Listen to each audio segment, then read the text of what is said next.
નમસ્તે મિત્રો, હું છું ગોપાલ ઇટાલિયા. ભેસાણ, વિસાવદર અને જુનાગઢ ગ્રામ્ય મત વિસ્તારમાંથી લોકોએ મને આશીર્વાદ આપી અને કામ કરવા માટે મોકલ્યો છે એવો ધારાસભ્ય. મારી સાથે હરેશભાઈ સાવલિયા, અમારા આમ આદમી પાર્ટીના જુનાગઢ જિલ્લાના અધ્યક્ષ છે. આજે અમે અહીંયા એક જર્જરિત પુલની મુલાકાત લેવા આવ્યા છીએ. દોસ્તો, રોજ જાગીને એક બ્રિજ તૂટે છે. થોડાક દિવસ પહેલા ગંભીરાનો બ્રિજ તૂટ્યો, આજે માંગરોળ પાસે આવેલો બ્રિજ તૂટ્યો. હજુ નવો બ્રિજ તૂટે અને લોકોને જીવહાનિ થાય કે માલ મિલકતની નુકસાન થાય એ પહેલા ભાજપના ભ્રષ્ટાચારી માનસિકતા ધરાવતા ચોર નેતાઓ જાગી જાય તો સારી વાત છે. હું અત્યારે અમારા મત વિસ્તારમાં છું, ભેસાણ તાલુકામાં છું. આ બાજુ બામણગઢ ગામ આવેલું છે, આ બાજુ રાણપુર ગામ આવેલું છે.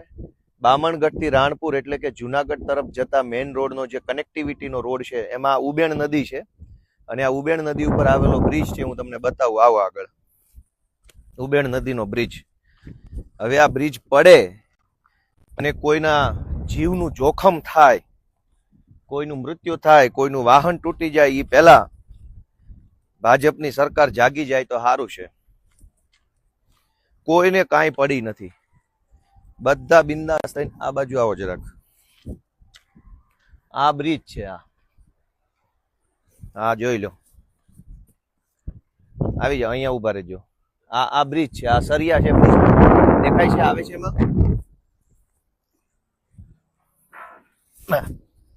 ક્યાં છો? આ બ્રિજ છે, આ બ્રિજ ના હરિયા છે. હવે આ બ્રિજ તૂટી પડશે, બસ બહુ હેઠે જતા ને માથે પડશે, આનું નક્કી નહીં. ભાજપના આ બ્રિજ છે, આ જોઈ લો. આ બધા હરિયા નીકળી ગયા છે, આ હરિયો નીકળી ગયો છે. નજીક આવો જરાક, હરિયા બતાવો. બધું તૂટી ફૂટીને બધું નકામું થઈ ગયું છે. હવે આ બ્રિજ કોકની માથા પર પડે અને કઈક મકાન, બધું ભયંકર તૂટફૂટ થઈ ગયેલી છે. હા, કોઈને પડી નથી. ભાજપના નેતાઓને તો ભ્રષ્ટાચાર કરવામાં, પૈસા ખાવા સિવાય આ બધી જ જગ્યાએથી બ્રિજ આખો હળી ગયેલો છે. તમામ જગ્યાએ હળી ગયો છે. અહીંથી દેખાય છે બધું જ, છેક થી છેક સુધી. કેમેરામાં કેટલો તૂટલો દેખાય છે અલગ વિષય, બાકી નરી આંખે જોવો તો કોઈ પણ સમયે આ બ્રિજ ગમે ત્યારે તૂટે એવી પરિસ્થિતિ ગણી શકાય આપણે. પછી તો સરકારી એન્જિનિયરો સ્ટ્રક્ચરલ સ્ટેબિલિટીનો રિપોર્ટ કરે અને ચેક કરે કે આ શું છે. આ જુઓ, આ હરિયા નીકળી ગયા છે કાયદેસર, છતાંય તે કોઈના પેટનું પાણી નથી હલતું. પછી જ્યારે બ્રિજ તૂટી જશે, ખરેખર 10-15 લોકો નીચે પડશે, દાખલા તરીકે એકાદી બે ગાડીઓ ફોર વ્હીલર પડશે, પછી કે છે કે આ 10 ગાળા પૈકી એક ગાળો તૂટ્યો છે. પછી આવી બધી મોટી મોટી કેટલા 1 2 3 4 5 6 7 8 9 10 ગાળા છે. 10 પૈકી એક ગાળો તૂટ્યો છે. કડક કાર્યવાહી કરશું, તપાસના આદેશ આપશું. આજે જ સવારે માંગરોળ પાસેના એક ગામમાં બ્રિજ તૂટ્યો. હવે આ બ્રિજ તૂટવાની રાહ જોઈ રહ્યા હોય ભાજપ વાળા એવું મને લાગે છે. પેરિસ જેવા રોડ તો ન બનાવો તો કઈ નહીં, માણાના પેટના બ્રિજ તો બનાવો. માણસ જેવું તો કરો કમસે કમ. આ માણસનો જીવ જાય એવી વ્યવસ્થા છે અહીંયા. આખું અત્યારે સ્ટ્રક્ચર જે છે એ પહેલી નજરે ખરાબ દેખાઈ રહ્યું છે. સામાન્ય નજરે જોવો તો એવું લાગે કે આ બધું યોગ્ય નથી, પણ હવે કોણ સમજાવે? આ જોઈ લો, પેલી બાજુથી સરિયા નીકળી ગયેલા છે. આ બાજુ તો પાણીમાંથી જવાય એવું છે કે નહીં? હરિયા એ બાજુ તે લોખંડના સળિયા નીકળી ગયા છે.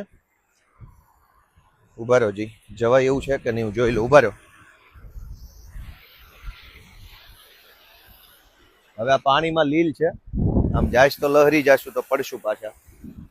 તો દોસ્તો, આ રીતનું છે. જો આ નદીમાંથી અત્યારે પાણી છે, ઉબેણ નદી છે, અને આ બ્રિજ છે એ એકદમ ખરાબ હાલતમાં છે. આ બધું અહીંથી નજરે દેખાય છે ખરાબ હાલતમાં. હવે આની કોઈક સાર સંભાળ લે તો સારું. એક વખત આ હરિયા બતાવી દઉં નજીક આવીને. કોઈને શરમ નથી, કોઈને. ભાજપની આટલી મોટી સરકાર છે, કોઈને કઈ પડી નથી. બધા બેફિકર બનીને માણસનું મોત થાય એની રાહ જોઈ રહ્યા. હરિયા છે, ક્યારે તૂટે અને માથે પડશે એનું નક્કી નથી. અને આ એકદમ ખરાબ છે સ્ટ્રક્ચર. એકદમ અહીંથી ચોખ્ખું દેખાય છે કે આ બધું હળી ગયું છે, આ સ્ટ્રક્ચર આખું. કઈ જવું નથી, હાલો લોચા પડશે વળી. ભાજપ વાળા તો કઈ બંધાઈ દેશે નહીં. તો મિત્રો આ રીતની વસ્તુ છે અમારા મત વિસ્તારમાં. આ બાજુ બામણગઢ છે, આ બાજુ રાણપુર અને જુનાગઢ જવાનો મેઇન હાઈવે છે. ભેસાણ જુનાગઢ હાઈવે ઉપર રાણપુર ગામ છે, એટલે આ કનેક્ટિવિટી માટેનો મોટો રોડ છે. આ નાળાની આવી હાલત છે. ભાજપની સરકારમાં આત્મા જાગે, સરકારનો આત્મા જાગે, ભાજપના નેતાનો આત્મા જાગે, ભાજપના મંત્રીઓનો આત્મા જાગે એવી હું આશા રાખું છું.